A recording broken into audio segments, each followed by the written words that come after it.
Hello everyone, good morning. कैसे हो आप सब? आई होप आप सब बहुत अच्छे होंगे। और सुबह का टाइम हो रहा है, देखिए कितना अच्छा मौसम हो रहा है। सुबह को ना बहुत ही अच्छा मौसम होता है, हल्की हल्की सी ठंड होने लगी है और गर्मी भी बहुत ही कम रहती है। तो इस टाइम बहुत अच्छा मौसम होता है, मतलब कमरों में अंदर बैठने का मन नहीं करता, मन करता है कि बाहर चारपाई बिछाकर बाहर बैठ जाओ। बादल भी देखिए कितने सुंदर, कितने प्यारे नज़र आ रहे हैं। आसमान का कलर भी कितना सुंदर लग रहा है, एकदम नेचुरल कलर जो होता है वो ये कलर ना कभी कभी दिखाई देता है, वरना धूप निकलते के साथ ही बिल्कुल सफ़ेद बादल हो जाता है, फिर तो ये कलर दिखाई भी नहीं देता। तो मैंने सोचा इसको थोड़ा सा कैद कर लेते हैं अपने कैमरे में कि कितना सुंदर बादल नज़र आ रहा है। और जैसे कि समुद्र की लहरें होती है ना, ऐसा नज़र आ रहा है। और अभी मैं यहाँ पर चाय बना रही हूँ। मैंने यहाँ पर 2 कप दूध डाल दिया है अपनी, और परी के पापा की चाय बनानी है। बुआ जी नहीं पिएगी चाय, तुलसी वाली चाय वे नहीं पीती, तो उनके लिए बिना तुलसी के पत्तों वाली चाय बनाते हैं। तो यहाँ पर मैंने तुलसी के पत्ते भी डाल दिए हैं। और अभी ये चाय पत्ती का पैकेट मंगाया था, पत्ती ख़त्म हो गई थी तो छोटा ही पैकेट मंगा लिया है। इसको मैं भी इस डिब्बे में डाल करके रख दूँगी। फिर जिस दिन मार्केट जाएंगे तो वो जो खुली चाय आती है ना, टाटा टी की जो खुली चाय आती है वो लाते हैं वहाँ से, वो लेकर आएंगे। तो फ़िलहाल के लिए छोटा पैकेट 100 ग्राम का यही मंगा लिया था हमने दुकान से।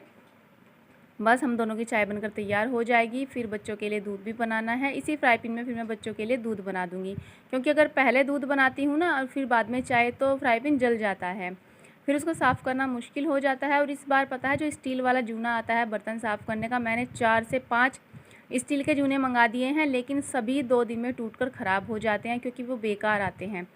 2 दुकानों से मंगाए हैं, दोनों दुकानों से ही मंगा कर बेकार हुए, पैसे भी वेस्ट गए। इससे अच्छा तो मतलब एक ही आ जाता तो कम से कम 1 महीना तो उसमें आराम से निकल जाता, जबकि बिना स्टील के जूने के बर्तन साफ़ नहीं हो पाते हैं। इनसे बोलती हूँ कि जब बाहर जाते हो वहाँ से ले आया करो, लेकिन ये भूल जाते हैं, तो फिर मुझे गाँव की दुकान से ही मंगाने पड़ते हैं। पहले तो अच्छे आते थे यहाँ, लेकिन अब अच्छे नहीं आ रहे। और बस हम दोनों की चाय बनकर तैयार हो गई है। इस कप का थोड़ा सा जो किनारा है वो टूट गया है, क्योंकि ये कप तो अभी नए हैं, लेकिन एक दिन गिर गया था हाथ से तो किनारा टूट गया था। कप ऐसे ख़राब लगते हैं, लेकिन कहाँ फेंके, सारे कपों में इस तरह से दिक्कत हो जाती है। और अभी बच्चे स्कूल से आ गए हैं। क्यों दिखाऊं? गिप्पी यार टी शर्ट ना पहना कर, गर्मी लगा इसमें। ये देखिए यहाँ पर साइकिल रोज़ ठीक हो रही है, ख़राब हो जाती है फिर ठीक हो रही है। आज फिर मैकेनिक साहब लगे हुए हैं साइकिल ठीक करने में, छोटे मैकेनिक बड़े मैकेनिक। और मैंने कपड़े धोने के लिए मशीन लगा रखी है, कपड़े धो रही हूँ। थोड़े से कपड़े रह गए हैं, बाकी ये सारे धो दिए हैं मैंने, सुखा दूँगी इनको। तो कुछ कपड़े सूख गए हैं, उनको अलट पलट कर रही हूँ, क्योंकि कपड़े बहुत देर में जा कर के सूखते हैं। इस टाइम धूप भी थोड़ी रह जाती है, आंगन में चली जाती है उधर को। और गिप्पी की साइकिल ने तो इस बार हद कर दी, ठीक ही नहीं हो पा रही। एक दिन स्कूल जाता है, अगले दिन साइकिल ख़राब हो जाती है। इसमें ट्यूब भी डलवा दी है जो टायर में डलती है, पिंचर भी ठीक करवा दिया है, लेकिन फिर भी नहीं हो पा रही। अब इसमें नया टायर ही डलवाना पड़ेगा, क्योंकि 2 बार इसको हम दुकान पर लेकर जा चुके हैं, ये ठीक ही नहीं हो रही। और फिर बेचारे को इसको पैदल स्कूल जाना पड़ता है, पैदल ही आना पड़ता है, थक जाता है। अभी यहाँ पर मैंने जो है इस स्लैब को साफ़ करना है, तो कपड़े धो लिए हैं मैंने सोचा चलिए इस स्लैब को भी आज साफ़ कर लेते हैं। रोज़ सोचती हूँ, लेकिन फिर काम के चक्कर में रह जाती हूँ कि देर हो जाएगी किसी दूसरे काम में लगकर। तो इसलिए यहाँ पर मैंने इस पे से सारा सामान उतार दिया है। जो 1-2 शैम्पू की, कंडीशनर की बोतल है वो यहीं पर रखी हुई थी, मैंने सारा स्लैब धो दिया है। और जितना भी पैकेट में सर्फ बचा हुआ था वो सारा भी डिब्बे में डाल दूँगी। इस डिब्बे में ना पूरा पैकेट जो सर्फ का है एक बार के में नहीं आता, आधे से ज़्यादा आ जाता है, थोड़ा सा बच जाता है। तो बस ये ख़त्म हो गया था डिब्बे का सर्फ, इसलिए मैंने बाकी का भी डाल करके रख दिया है। और अभी बाथरूम धोना बाकी रह गया है, मशीन में को भी कपड़ा लगाना है, और जो है बाथरूम भी अच्छे से धोना है। अभी परी के पापा ट्रॉली में गोबर भर रहे हैं, क्योंकि इनको फिर जाना है खेत में घास लेने के लिए। और जैमी की तबीयत थोड़ी ख़राब है, उसको खोल रखा था घूमने के लिए, तो वो फिर एक जगह नहीं बैठती, इधर से उधर घूमती रहती है। बीमार तभी होती है ये जब ये गोबर या फिर कुट्टी ऐसी चीज़ खा लेती है, तभी इसको कुछ ना कुछ प्रॉब्लम हो जाती है, इसलिए हम इसको बहुत कम खोलते हैं। लेकिन खुलने के बाद ये सीधा वहीं पर जाती है जो इसको खाना होता है, उसी खाने के लिए। और अभी यहाँ पर परी ने इसके लिए पानी रखा था कि पानी पी लेगी, और जो कपड़े पड़े थे मशीन में वो भी मैंने धुल दिए हैं।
Hello everyone, good evening. कैसे हो आप सब? आई होप आप सब बहुत अच्छे होंगे। अभी मैंने कपड़े धोए हैं सारे, जो हमारे आज के कपड़े थे वो मैंने आज वॉशिंग मशीन में ही धो दिए हैं। और दोपहर तो धूप थी, लेकिन अब फिर दोबारा से घटा हो गई, तो कपड़े तो कल तक ही जाकर सूखेंगे। और अभी मुझे थोड़े से कपड़ों की तह लगानी है। जो मैंने कल धोए थे वो सूख गए हैं, तो उनकी तह लगा दूँगी अब। और वैसे अभी बच्चों को चाय पानी दिया है, हम लोगों ने चाय पी है, बस यही काम हुआ है अभी तक। और जो है मुझे अभी रात के खाने की तैयारी करनी है। और आज फिर दोबारा से ना हमारी किटी बीमार हो गई, पता नहीं उसको क्या हो रहा है। फिर दोबारा से किटी बीमार हो गई। जैमी की भी तबीयत ख़राब थी, लेकिन जैमी को अब काफ़ी आराम है। उसको इंजेक्शन लगाया था तो उसको काफ़ी आराम है, लेकिन किटी को भी थोड़ा आराम है उसकी। फिर दोबारा से भी गए थे मार्केट, दवाई लेकर आए हैं, दवाई भी दी है और फिर दोबारा से भी उसको इंजेक्शन लगवाया है। थोड़ा सा भी मौसम चेंज होता है तो ये पहले बीमार हो जाती हैं दोनों, पता नहीं इन्हें क्या हो जाता है। और अभी मैंने दोपहर को ना खाने में इन दोनों के लिए फिर मूंग की दाल की खिचड़ी बनाई थी। अपने लिए तो बनाई थी आलू लौकी की सब्जी। इन्होंने लौकी ज़्यादा ले लिया था, 2 किलो लाए थे, तो वो मैंने 2 टाइम बनाया और उसमें रायता भी बना लिया। क्योंकि लौकी की सब्ज़ी हम कम खाते हैं, ये खा लेते हैं, मम्मी बुआ जी खा लेते हैं, लेकिन मैं और बच्चे नहीं खाते। तो हम तो जो उसमें आलू डालते हैं ना, उसमें से आलू निकाल कर सब्ज़ी में से खा लेते हैं, तो इसलिए 3 टाइम सब्ज़ी बन गई वो। और इन दोनों के लिए मैंने मूंग की दाल की खिचड़ी बनाई थी। और सुबह भी इनको इन्होंने नाश्ते में बिस्किट दिया था, कल दही केला दिया था। और अब देखती हूँ शाम को रोटी दूंगी या क्या, क्योंकि इनके भी ना अपने मन की बात है। कुछ तो तबीयत ख़राब है, तबीयत जब ख़राब होती है इंसान हो या जानवर, तो खाने का मन नहीं करता कोई भी ऐसी चीज़ें, खाना वाना मतलब कुछ भी खाने का मन नहीं करता। तो इसलिए उसको अलग अलग चीज़ें दे रहे हैं, जो उसका मन हो वो खा ले। और अभी यहाँ पर बच्चे स्कूल से आए थे ना, तो यूनिफॉर्म भी यहीं पर पड़ी है गिप्पी की। बाकी तो सब मैंने कपड़े उठा के रख दिए। और यूनिफॉर्म की पैंट पड़ी है, इसको भी उठा के रखूँगी और सारे कपड़ों की तह लगा दूँगी। और सुबह गाय भैंसों को नहला दिया था, लेकिन अब इसके पापा ना गोबर भर के ले गए हैं खेत में और घास काट कर लाएंगे। सुबह ये लेट आए थे आज ड्यूटी से, तो इसलिए सुबह खेत में नहीं जा पाए। अब खेत में गए हैं, तो जब खेत में जाते हैं तभी गोबर भर कर लेकर जाते हैं, तो इसलिए अब ये गोबर ले गए हैं खेत में। और मैंने फिर गाय भैंसों के नीचे ना दोबारा से धो दिया है पानी डाल करके। सुबह से 3 बार धो चुकी हूँ आज मैं इनके, गाय भैंस के नीचे जहाँ बैठती हैं, क्योंकि पता नहीं क्या करती हैं। अब मैंने जा कर के देखा कि कैसे गोबर गोबर लग रहा, तो ये क्या करती है ना, जहाँ गोबर रहता है पिछली साइड में, पीछे को खिसकती है और उसके ऊपर खड़ी हो जाती है, तो इनके पैरों में लग जाता है गोबर। और फिर ये जाकर खड़ी होती है गद्दे पर, तो गद्दा सारा गंदा हो जाता है। इसलिए सुबह से 3 बार पानी डाल चुकी हूँ, 3 बार साफ़ कर दिया है। और बस अभी खाने की तैयारी करनी है, उससे पहले इन कपड़ों की तह लगाते हैं। तो फिर चलिए पहले भी कपड़ों की तह बना लेते हैं, फिर बाद में बाकी का काम करते हैं।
और अभी मैंने सारे कपड़ों की तह लगा दी है और जो कपड़े टांगने वाले थे तौलिया वगैरह वो सब खूंटी पर टांग दिया है। उधर मेज रखी हुई है इसलिए नीचे खड़े होकर हाथ कम जाता है, तो फिर मैं बेड के ऊपर चढ़कर ही जो कपड़े टांगने होते हैं खूंटी पर टांग देती हूँ। और यहाँ पर गिप्पी के पापा की जो जीन्स है उस पर मुझे अभी प्रेस करनी है। इस जीन्स को मैं भूल गई थी प्रेस करना।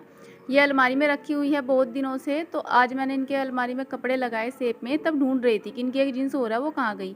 फिर देखा तो डेली यूज़ के जहाँ कपड़े रखे रहते हैं वहाँ रखी थी ये। तो मैंने सोचा इस पर आज प्रेस कर ही देती हूँ, क्योंकि कई बार ये सोच कर छोड़ देती हूँ कि बाद में करूँगी तो ये रह ही जाती है। तो बस इसको भी प्रेस करके उठा करके अभी रखना है, फिर उसके बाद में झाड़ू लगाऊंगी और उसके बाद में फिर जो है बर्तन रह रहे हैं चाय पानी के और रात का खाना, इन सब कामों में लग जाऊंगी। ये देखिए बंदर ने मेरी कुर्ती का क्या हाल कर दिया। कई दिन पहले मैंने इसको सुखा रखा था धोकर, और जो मेरी कुर्ती है इसको बंदर उतार कर ले गया। जैसे मैं पीछे भागी उसके तो तब तक उसने फाड़ दी। ये देखिए आ रहा है कुछ समझ में कहाँ से फटी है और क्या करना है। ये इतनी थी, पोनी स्लीव्स थी इसकी, लेकिन अब तो ये विदाउट स्लीव्स जैसी हो गई है, क्योंकि एकदम बिल्कुल कंधे के जोड़ से फट गई है। एक हिस्सा पूरा निकाल दिया इसका बंदर ने। ये देखिए पट्टी निकाल दी इसमें से एक।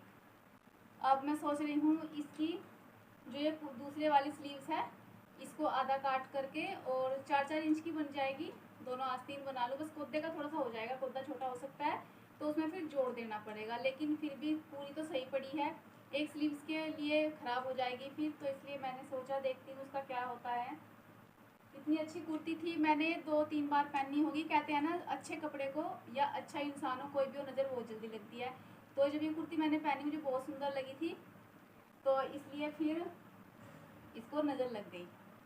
और बंदर ने ना मतलब और कपड़े नहीं उठाए, मेरी कुर्ती उठाए लेकर नीम के पेड़ पर पीछे बैठ गया और सारी फाड़ दी।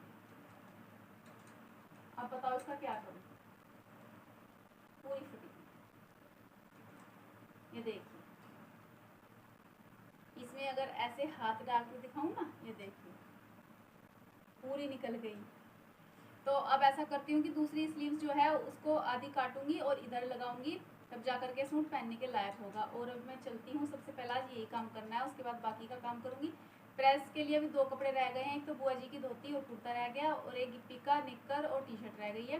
लाइट चली गई और इनकी जींस पर मैंने प्रेस कर दी है। तो फिर चलिए अभी पहले इसको ठीक कर लेते हैं, फिर बाद में बाकी का कुछ काम करेंगे।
अभी मैं यहाँ पर सारा जो मंदिर है ये मैंने साफ़ कर दिया है अच्छे से, सारी मूर्तियाँ मंदिर की अच्छे से साफ़ करके रख दी है, और जो इसका कपड़ा था वो भी चेंज कर दिया। फिर मैंने सोचा ये लाइट रखी हुई थी, झालर जो होती है दीपावली की वो रखी हुई थी अंदर कमरे में, लगाई थी मम्मी ने एक दिन। तो मैंने सोचा वो खाली रखी हुई है ऐसे जलाते भी नहीं है, तो इसको आज मंदिर में ही लगा देते हैं। तो फिर मैंने ये सारी दीवार पर लगा करके, काफ़ी लंबी झालर थी, फिर बाद में इसको मंदिर में ले आई हूँ। और यहाँ पर जिस तरीके से भी लगेगी झालर वैसे लगा दूँगी, क्योंकि सुंदर लगती है जब मंदिर में झालर लगाते हैं। पहले भी लगाई थी मैंने, लेकिन वो ख़राब हो गई थी कुछ दिन बाद। ये होती ऐसी हैं जब इनको लगातार कुछ दिन तक जलाते हैं तो ख़राब हो जाती हैं। तो मैंने फिर यहाँ पर सारे मंदिर में अच्छे से अलमारी में झालर को फैला दिया है, और जो छोटे वाली कील आती हैं वो लगा रखी है, तो उससे इन सबको रोक दिया है दीवार पर। तो आप लोग बताइएगा झालर लगने के बाद में फिर जो हमारा छोटा सा मंदिर है वो कैसा लग रहा है। कोशिश करती हूँ यहाँ पर अच्छा करने की, लेकिन जैसा भी है वो सब आपके सामने ही है। तो प्लीज़ गाइस बताइएगा कि आपको हमारा मंदिर कैसा लगा, और अभी वॉइस ओवर के साथ में ही आज मैं अपनी वीडियो का एंड कर लेती हूँ। वीडियो थोड़ा सा पसंद आएगा तो प्लीज़ लाइक शेयर कमेंट ज़रूर कीजिएगा, और अगर आप चैनल पर पहली बार आए होंगे तो चैनल को सब्सक्राइब भी कीजिएगा। सो गाइस, चलिए फिर कल मिलते हैं एक अच्छी सी वीडियो के साथ में। तब तक के लिए take care and bye bye.